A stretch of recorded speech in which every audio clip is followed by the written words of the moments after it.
Police station हद्दीतील सालवडगाव शिवारात अवैधरित्या सुरू असलेल्या मावा निर्मिती कारखान्यावर शेवगाव पोलिसांनी धडक कारवाई करत तब्बल 31,38,000 रुपयांचा मुद्देमाल जप्त केला असून 2 आरोपींना ताब्यात घेतले आहे।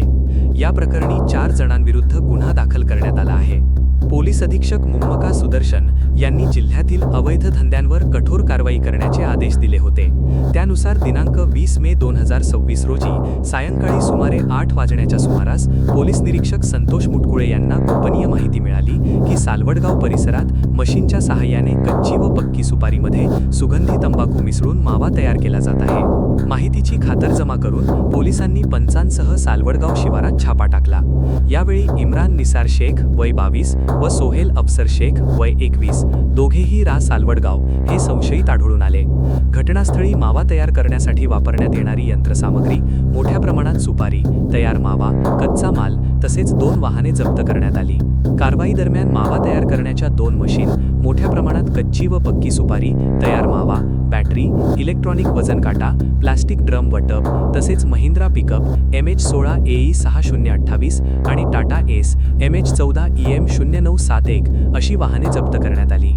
जप्त मुद्देमालाची एकूण किंमत 31,38,000 रुपये असल्याचे पोलिसांनी सांगितले। ताब्यात घेतलेल्या आरोपींकडे चौकशी केली असता हा माल मुंचिब मुस्सा शेख व परवेज मुस्सा शेख शेवगाव यांचा असल्याची माहिती समोर आली। त्यानुसार संबंधित सर्व आरोपींविरुद्ध शेवगाव पोलीस स्टेशन गुन्हा रजिस्टर क्रमांक 427/2026 अन्वये विविध कलमांखाली गुन्हा दाखल करण्यात आला आहे। ही कारवाई पोलीस अधीक्षक मुम्मका सुदर्शन, अपर पोलीस अधीक्षक वैभव कलुबर्मे आणि उपविभागीय पोलीस अधिकारी नीरज राजगुरू यांच्या मार्गदर्शनाखाली पोलीस निरीक्षक संतोष मुटकुळे व त्यांच्या पथकाने केली। प्रकरणाचा पुढील तपास पोलीस उपनिरीक्षक बाजीराव सानप करीत आहेत। अहिल्यानगर जिल्ह्यातील शेवगाव तालुक्यात अवैध मावा व्यवसायावर पोलिसांनी मोठी कारवाई केली आहे।